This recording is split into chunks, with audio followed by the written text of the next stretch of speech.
तो hello friends, आज हम देखने वाले हैं हमारे पी ब्लॉक चैप्टर में से एक बहुत ही ज़्यादा इम्पॉर्टेंट टॉपिक, बहुत बार पूछा गया है, बहुत ही ज़्यादा बार। मैन्युफैक्चरिंग ऑफ अमोनिया या फिर किससे होती है? हैबर्स प्रोसेस से होती है। तो क्वेश्चन आ जाता है कि एक्सप्लेन हैबर्स प्रोसेस डिटेल्ड में, और 5 मार्क्स में भी क्वेश्चन देखने को मिल जाता है और 3 मार्क्स में भी देखने को मिल जाता है। तो ये हमारे पास वेरी वेरी इम्पॉर्टेंट हो जाता है। चलो स्टार्ट करें। तो सबसे पहले हमें ये देखना होगा कि अमोनिया क्या होता है। NH3 है ना। अमोनिया बनता किससे है? तो सबसे पहली चीज जो आप लिखोगे NH3 is manufactured from N2 and H2। और जो हमारी रिएक्शन होती है वो होती है रिवर्सिबल रिएक्शन। तो दूसरा पॉइंट आप लिखोगे and the reaction which occurs, मैं शॉर्ट फॉर्म में लिख रही हूँ, आप डिटेल में उसको एज अ फ्रेज बना के तो लिख ही देना, है ना। और जो रिएक्शन होती है वो होती है रिवर्सिबल रिएक्शन। तो चलो रिएक्शन देखते हैं क्या है। N2 प्लस H2 कर दो सिंपल, N2 प्लस H2, और रिवर्सिबल रिएक्शन है तो सिंबल ये, और बनना क्या चाहिए हमारे पास? NH3। बैलेंस करो इक्वेशन को, N2 है तो यहाँ पे 2 आया, H3 तो यहाँ पे 3 आया, होगी बैलेंस हमारे पास। तो ये हमारी इक्वेशन बनी जिससे हमारा अमोनिया फॉर्म होता है। अब बहुत ही ज़्यादा एक हमें कुछ अपने वो चाहिए होते हैं प्रिंसिपल, जो कि कंडीशंस होती हैं काफ़ी सारी, कि हमें मैक्सिमम यील्ड मिले। मैक्सिमम यील्ड क्या होता है हमारे पास? मैं थोड़ा सा इसको रब करती हूँ, है ना। यहाँ पे लिख देती हूँ कि N2 plus H2 reversible reaction क्या बनते हैं? NH3, और यहाँ पे 2 और यहाँ पे 3, है ना। ये हमारे पास रिएक्शन बनी। तो इसको बनाने के लिए ना हमें काफ़ी सारी कंडीशंस यूज़ होती है, और वो कंडीशंस बेस्ड होती है ले चार्टिलियर प्रिंसिपल के अकॉर्डिंग। ले चार्टिलियर प्रिंसिपल हमने 9th क्लास में पढ़ा था। तो इसमें हमें ज़्यादा मतलब कोई काम उसकी प्रूविंग वगैरह तो कुछ नहीं होगा, बट हाँ हमें एक कंडीशन लिखनी है कि हमें लिखना है कि इन accordance with Le Chatelier principle, in accordance with Le Chatelier principle, conditions are being given, या फिर condition for maximum yield of NH3R, या फिर बोल सकते हैं हम इसे principle conditions for maximum yield are. Yield क्या होता है? यील्ड होता है हमारा क्वांटिटी ऑफ मोल्स, यानी कि हमें ले चार्टिलियर प्रिंसिपल के अकॉर्डिंग हमें पता लगता है कि हम अपने यील्ड को, यानी कि NH3 के क्वांटिटी को कैसे इंक्रीज कर सकते हैं, हमें मैक्सिमम क्वांटिटीज कैसे मिल सकती है उन कंडीशंस को लगा के। तो कंडीशंस देखते हैं। सबसे पहले कंडीशंस होती है हमारे पास हाई प्रेशर। तो आप लिखेंगे हाई प्रेशर। प्रेशर कितना यूज होता है यहाँ पे? हमारे पास यूज होता है प्रेशर 200 एटॉमिक प्रेशर, ATM, ठीक है। ये आपने याद रखना है। आप इसमें अब ले चार्टिलियर प्रिंसिपल के अकॉर्डिंग बात कर रहे हैं, तो आप इसमें लिख सकते हैं कि हाई प्रेशर 200 ATM। वाई?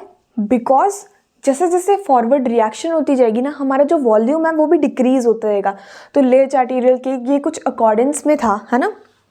तो अब बोलेंगे this is because forward reaction is proceeded and volume is being decreased. तो इसमें अभी मैं शॉर्ट में ही लिख रही हूँ, तो यहाँ पे लिखेंगे बिकॉज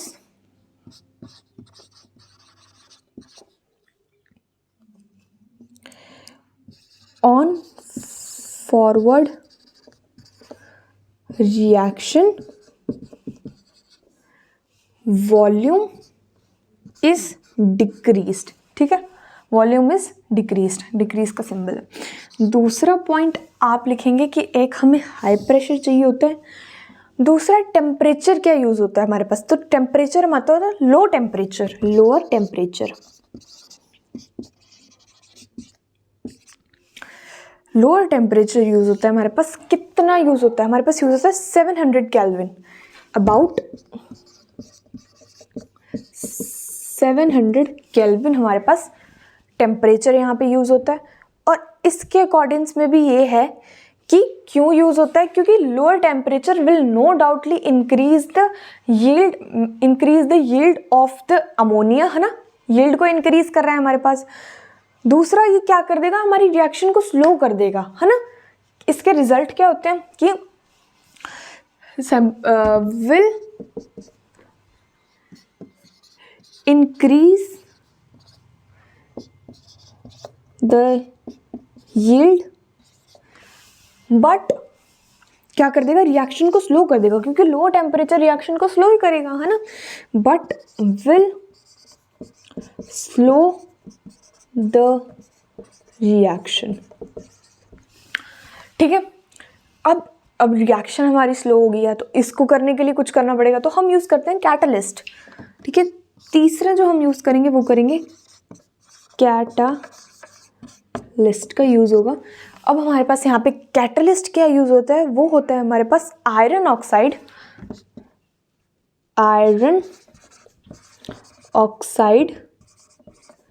प्लस होता है Al3O3 प्लस होता है K2 प्लस होता है K2O।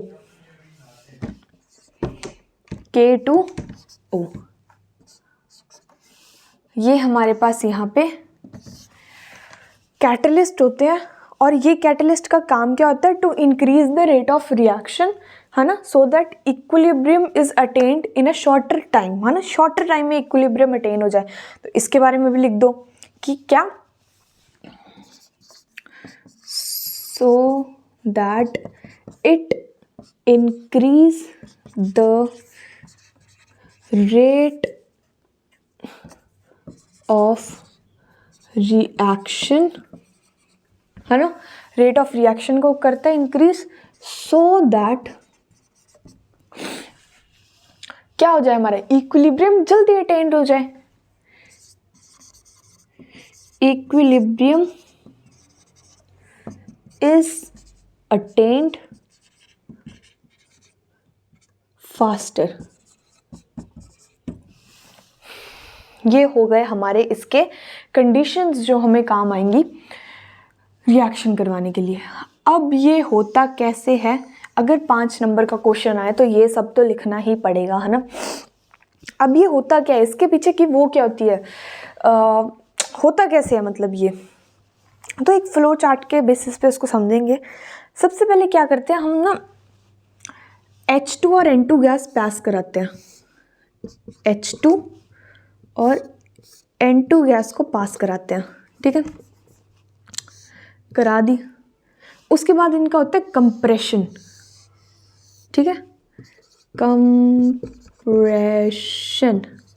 कितने प्रेशर पे होगा, ऑब्वियसली 200 ATM, तो हो गया 200 ATM में इसका कंप्रेशन होगा। कंप्रेशन होने के बाद ये एक ही हो जाएगी, है ना, एक ही उसमें और डल जाएगी, और कहाँ जाएगी,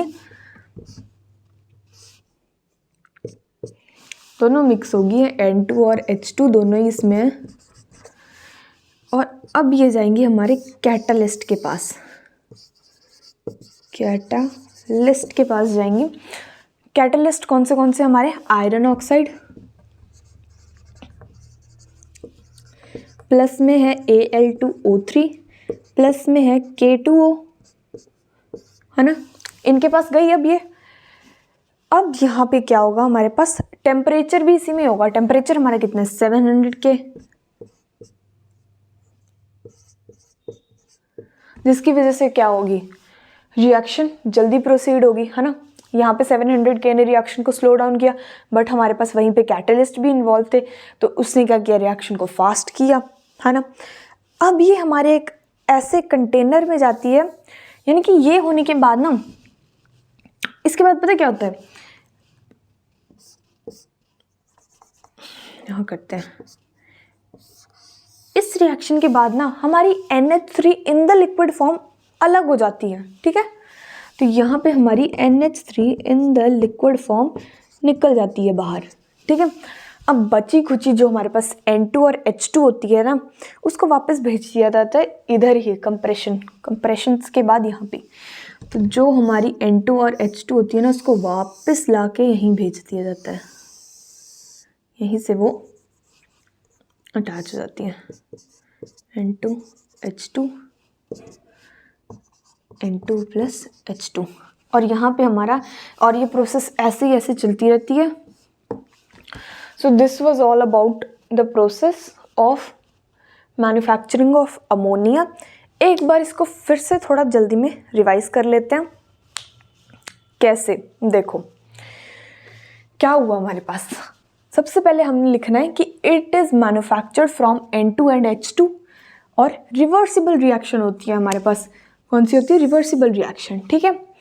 N2 और H2 की एक इक्वेशन लिखी आपने कि N2 plus 3H2 is equals to 2NH3, है ना।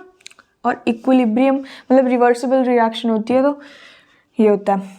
अब हमने बोला कि अगर हमें मैक्सिमम यील्ड चाहिए ना, तो उसके लिए ले चैटिलियर ने जो हमें प्रिंसिपल और कंडीशंस दी है ना, वो हमें यूज़ करनी पड़ेगी। यानी कि जो कंडीशंस होगी हमारी, वो बेस्ड होंगी ले चैटिलियर प्रिंसिपल के अकॉर्डिंग।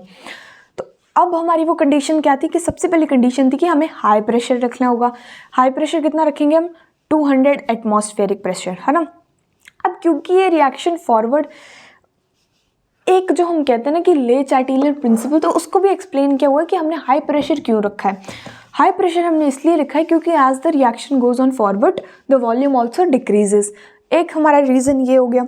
दूसरा रीज़न हमारा ये था, दूसरा कंडीशन हमारी ये थी कि लोअर टेम्परेचर रखा हमने। कितना रखा? 700 केल्विन के अकॉर्डिंग। अब इससे भी हमने कनेक्ट कर पाया कि ये जो है हमारे यील्ड को इंक्रीज करेगा। यील्ड क्या होता है? नंबर ऑफ मोल्स, यानी कि क्वांटिटी ऑफ द मोल्स। तो हमें अगर इसको मैक्सिमम करना है, हमें मैक्सिमम ऑब्वियसली NH3 तो बनाना है, हम कोई लो बना के तो हमें क्या फ़ायदा, है ना।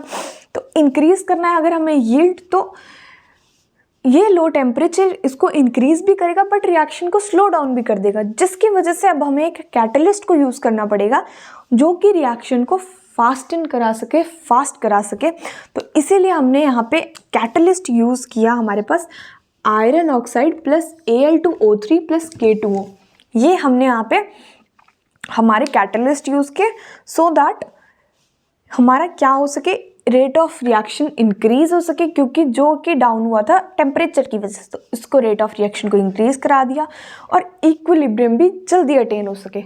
आगे हमने देखा कि ये रिएक्शन होती कैसे, तो H2 और N2 को पास कराते हैं अलग अलग, उससे एक बॉक्स में डाला जाता है और वहाँ पे उसकी कंप्रेशन होती है। Compression at the pressure of 200 ATM।